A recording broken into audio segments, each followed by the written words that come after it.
Você está no programa Se Liga na Educação. Meu nome é Tassiana Brasil e hoje é dia de aula de ensino religioso. Essa aula corresponde ao conteúdo do 9º ano e o tema é Morte, Vida e Superação. Mas antes da gente começar com a nossa aula, hoje eu trouxe um negócio legal para mostrar para vocês. Olha só. A gente está num período de pandemia, nós estamos passando muito tempo dentro de casa, muito tempo na internet. E aí, esses dias eu estava navegando num site desses de compra, e aí eu vi uma coisa muito legal para comprar, uma varinha de condão. E aí eu comprei essa varinha de condão e eu pensei assim, não vou usar isso sozinha, vou levar para os meus alunos também. Então, eu trouxe essa varinha de condão para que vocês tenham assim, a oportunidade de usar. E assim, só que tem um problema. É o seguinte, vocês vão pensar naquilo que vocês mais gostam de fazer e aí no dia de hoje você pode passar o dia inteiro fazendo aquilo que você mais gosta. Pense aí. Já pensou? Pois é. Agora que você já pensou, antes de eu fazer a mágica, eu tenho que te avisar de alguns problemas que essa varinha teve, porque, afinal de contas, eu comprei ela de segunda mão, de uma fada que uma vez sofreu um acidente, e aí ela acabou vendendo a varinha porque ela achou que não estava servindo muito, e essa varinha tem um defeito. Aquilo que você pedir, você vai passar o dia de hoje inteiro fazendo. Só que não é só o dia de hoje, não. É o resto da semana. E já teve alguns casos também, assim, que a fada me contou que teve gente que passou o resto do ano e um caso lá que foi até o resto da vida. Você está disposto? Tipo assim, eu sei que tem gente que vai falar assim, olha, eu gosto muito de jogar futebol e eu poderia passar o resto da vida jogando futebol. Mas você poderia passar o resto da sua vida só jogando futebol? Tipo, chega uma hora que a canela começa a doer, chega uma hora que o corpo cansa, e aí você fala, ai, que vontade de sentar, de ver televisão. Não, você vai voltar para jogar futebol. Você não pediu isso? Pois é, a varinha está com defeito, não tem jeito de desfazer. Vai passar o resto da vida jogando futebol. Aí outra pessoa fala, não, professora, eu gosto mesmo é de dormir. Já pensou passar o resto da vida dormindo? Ai, que tédio, nada novo assim para fazer, nenhum lugar para passear, nenhum crush para arranjar. Não, passar a vida dormindo também não é uma boa opção. Aí a outra fala, ô professora, eu estou com muita vontade de tomar sorvete de morango e poderia passar o dia de hoje tomando sorvete de morango. É um bom pedido, sorvete de morango é bom. Só que você gostaria de passar o resto da sua vida só tomando sorvete de morango. Tipo, tem hora que dá fome e não é de sorvete de morango. Tem hora que a gente tem fome de pastel, tem fome de feijão tropeiro, aquele gostoso das tias da cantina, tem fome, sei lá, de outras coisas, mas só sorvete de morango? Pois é, gente. E essa história da varinha de condão, ela foi só uma forma da gente começar a nossa discussão sobre a aula de hoje. Uma das características mais importantes da vida é que ela tem um fim. Dizem que a gente só tem certeza de uma coisa na vida, que é a morte. Ninguém sabe qual será o dia de amanhã ou o que vai acontecer, mas nós sabemos que a vida um dia acaba. E aí, o que nós fazemos enquanto nós estamos aqui? Qual é o sentido da nossa vida? Para que nós estamos aqui? Qual o objetivo de nós estarmos aqui nesse mundo, da construção da nossa vida? Porque, afinal de contas, como nós já falamos, jogar futebol, tomar sorvete de morango e tantas outras coisas que a gente gosta, dormir, são boas porque a gente pode variar, porque a gente pode alternar. Passar o resto da vida fazendo uma coisa só, definitivamente não é interessante. E aí a gente começa a pensar, tá, mas o que eu vou fazer da vida? Qual que é o meu futuro? O que é importante para mim? Qual é o sentido disso que eu estou vivendo? E essa é uma resposta muito difícil. Por quê? porque ela é pessoal. Eu posso ter encontrado um sentido para mim. Você pode ter encontrado um sentido para você. Mas nós não podemos emprestar esse sentido para o nosso melhor amigo, para a nossa família, para o namorado, para o irmão, para o vizinho. Não podemos. Cada um determina e escolhe e encontra o sentido para a sua própria existência. Muitas pessoas encontram o sentido da vida e afirmam que esse sentido da vida é Deus. Existem pessoas que são muito religiosas e que acreditam que estão aqui por um propósito divino. Por isso, todas as religiões têm os seus mitos. E quando eu digo mito, eu não estou julgando a veracidade das narrativas religiosas, mas eu estou falando de um tipo de narrativa que tenta explicar por que as coisas existem, como elas foram criadas, qual o significado que elas têm. Então, muitas pessoas podem falar, olha, eu estou nesse mundo porque Deus me criou, Ele tem um propósito para a minha vida. Outras pessoas não encontram essa resposta dentro da religião. Muitas pessoas podem afirmar que as vivências e convivências é que dão sentido à sua vida. Então, uma pessoa fala assim, olha, o meu sonho é escalar o pico do Everest. Caramba, eu não faria isso. Eu, Tassiana, eu nunca faria isso, não é interessante para mim. Mas existem pessoas que têm um sentimento de realização, um preenchimento interior que fala assim, olha, eu escalei o pico do Everest, olha que coisa maravilhosa, eu fui no lugar mais alto do mundo. Cada pessoa vai ver de uma forma. E essas vivências podem ser muitas. Algumas pessoas acham que elas vão se sentir mais felizes quando elas, por exemplo, adquirirem um bem, comprarem um carro, e a pessoa trabalha e passa dias e dias trabalhando e se sacrifica porque ela acredita que aquilo vai ajudá-lo a encontrar sentido na vida. Outros acham que assistir aquele jogo do seu time, a final do campeonato mundial do outro lado do mundo. E a pessoa não tem dinheiro para nada, mas ela dá um jeito e paga a passagem. Porque ela acredita que aquilo pode fazer sentido para a sua vida, aquilo pode ajudá-la a ser mais feliz. Outro exemplo são as aprendizagens e conhecimentos. Existem pessoas que a gente olha e fala assim, puxa, fulano de tal estuda tanto, né? Olha só, ele já fez 3 cursos superiores, já fez 2 mestrados, 5 doutorados. Esse menino não para de estudar, não? E às vezes o retorno que essa pessoa tem nem é financeiro, mas essa pessoa gosta do conhecimento. Não vou nem usar esse exemplo mais, que é um pouco distante da realidade da maioria de vocês. Mas todo mundo aqui tem na escola um coleguinha nerd. Está todo mundo lá fora, brincando, jogando queimada, jogando futebol, conversando, tocando violão, e ele está lá dentro da biblioteca lendo. Aí você chega e fala, ô fulano, 20 minutos de recreio e você gasta os 20 minutos dentro da biblioteca lendo. Olha o tanto de coisa que você podia estar brincando aqui do lado de fora, mas ele está feliz lá dentro da biblioteca lendo. Porque é isso que faz diferença para ele, que ajuda ele a ver sentido na vida, que ajuda ele a ter alegria de viver. Outro exemplo, existem pessoas que encontram sentido da vida na família. Eu acho muito bonitinho quando alguns alunos falam, quando a gente vai discutir sobre isso, e fala assim, professora, eu estou estudando, eu vou me dedicar, eu vou ter uma profissão legal, porque meu sonho é dar uma casa para minha mãe. O meu sonho é que meu pai não precise mais trabalhar em 2 empregos. O meu sonho é que os meus irmãos menores, eles tenham condições de ter oportunidades que eu não tive na vida.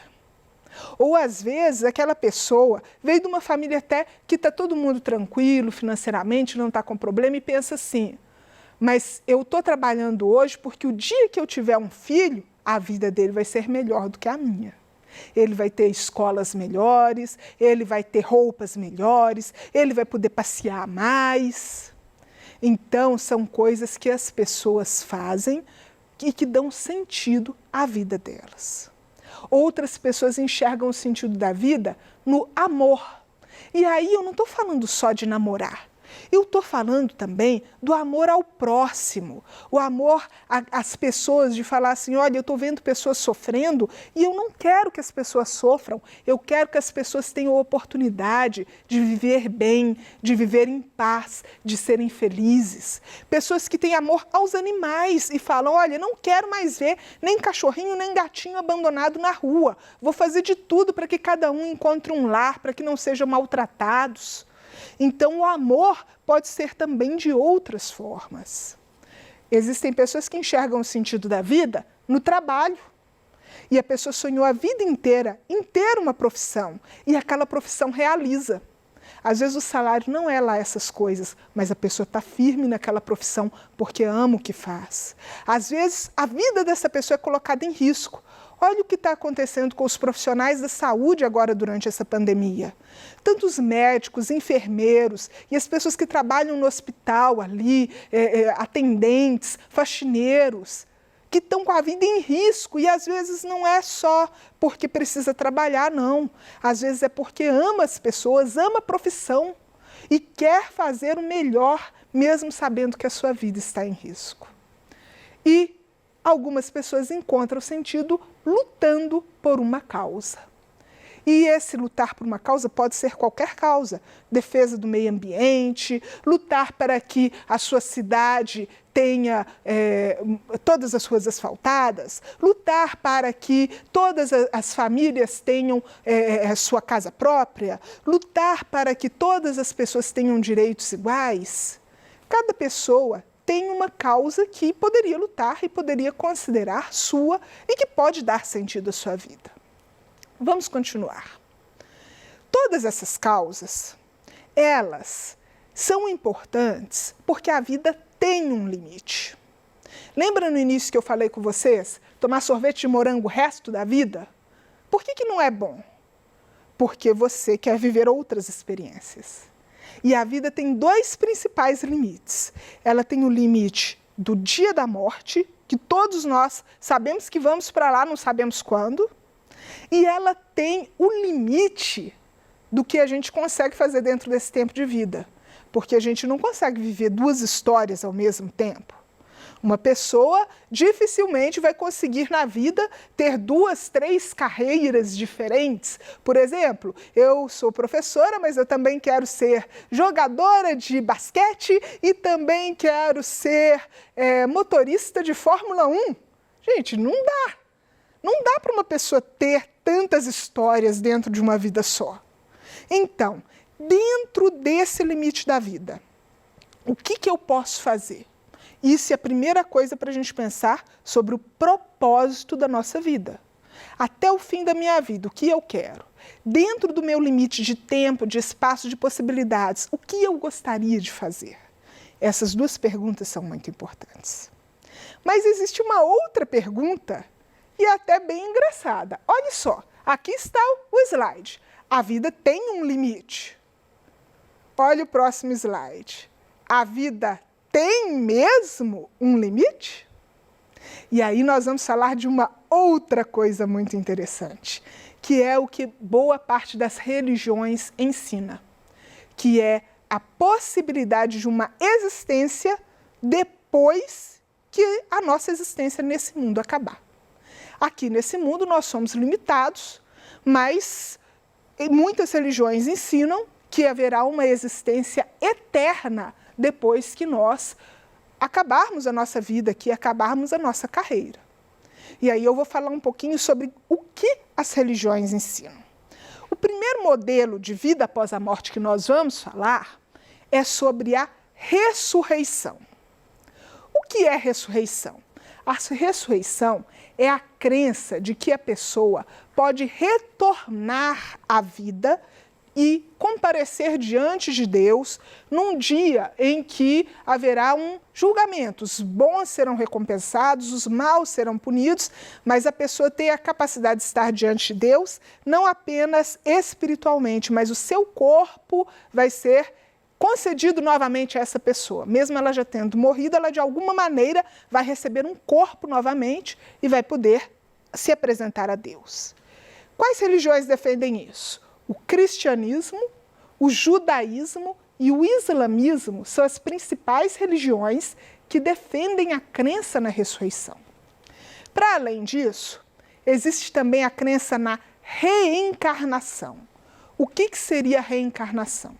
É uma crença de que a pessoa morre e aí o espírito dessa pessoa reencarna, nasce como outra pessoa. E esse ciclo ele vai ser continuado até que essa pessoa evolua espiritualmente o suficiente para não precisar mais reencarnar. Quais religiões acreditam dessa forma? E eu coloquei aqui 4 principais exemplos, que são o espiritismo kardecista, a Umbanda, o budismo e o hinduísmo. Todas essas religiões acreditam que as pessoas, depois de morrer, o seu espírito retorna e renasce como outra pessoa para ter a oportunidade de se aprimorar, de evoluir espiritualmente. Outro modelo de crença é a... Só um minutinho. É a ancestralidade. O que seria a ancestralidade? É a crença de que quando as pessoas morrem, normalmente quem morre primeiro são as pessoas mais velhas da família. Então são os bisavós, os avós, e assim tem um ciclo na vida. A ancestralidade diz que essas pessoas que morreram, elas vão para um lugar sagrado, onde elas têm a oportunidade de estar de lá, olhando pelos seus descendentes que ficaram aqui na Terra. Então, a bisavó morreu, ela está olhando pelo seu filho, que é avô, que é pai, que é neto, e assim, toda a sua geração. E cada pessoa da família que for morrendo, vai para esse lugar sagrado e continua olhando pelos que estão aqui na Terra. Quais religiões acreditam nisso? Um exemplo é o candomblé, que é uma tradição afro-brasileira, e as tradições inuites. Professora, nunca ouvi falar disso. Em outras palavras, é a religião dos esquimós. Já ouviram falar em esquimós, do Polo Norte, lá naquele gelo todo? As tradições deles defendem a ancestralidade como uma forma de espiritualidade. Existe esperança e superação fora da religião? Sim, existe. Existe sim. Nem todo mundo precisa ter uma crença religiosa para acreditar nessa transcendência da existência. Às vezes, a pessoa vai encontrar esse significado pensando no que ela quer ser na vida. Às vezes, a pessoa quer ser lembrado, depois que ela se for, como um pai ou uma mãe amorosa, quer ser lembrado, olha, meu pai era muito legal, minha mãe era muito legal, meus avós eram muito legais. Ela quer deixar essa memória através da família. Outras querem ser lembradas como uma pessoa que venceu convenções sociais. E aí a gente lembra, por exemplo, desses movimentos sociais que estão tão em voga. Movimento feminista, que luta pelo direito das mulheres. Os movimentos pela diversidade de gênero, pelo direito das pessoas LGBT. E são movimentos que tentam romper convenções sociais para mostrar direitos que as pessoas têm. Às vezes, a pessoa quer ser lembrada como um intelectual famoso, pelos livros que escreveu, porque tem o seu nome lá, tem vários livros escritos por essa pessoa, e às vezes isso para ela a preenche e faz ela pensar que ela é o sentido da vida dela. Como um cientista que fez descobertas importantes, imagine você ser lembrado como o cientista que descobriu a cura para o coronavírus. Com certeza, é uma coisa muito importante a se fazer na vida. Ou às vezes a pessoa quer ser um presidente, quer ser presidente do Brasil, esse é meu sonho. Vocês são jovens, ainda podem batalhar por isso. Então, o sentido para a vida é uma coisa pessoal. Alguns encontram na religião, alguns encontram pensando na imortalidade da alma, mas outros encontram em coisas simples aqui da vida mesmo e que podem ser vividas a cada dia. O desafio de hoje. Considerando seus valores pessoais, reflita. Qual é a coisa mais importante para você que pode dar sentido à sua vida? Seja você religioso ou não, você seguramente necessitará de muitas coisas que darão sentido à sua vida, que lhe motivarão a viver e a existir. Então, o nosso desafio essa semana é: pense naquilo que será importante para você e tente decidir como você gostaria de viver a sua vida aqui na Terra. Muito obrigada e até a nossa próxima aula.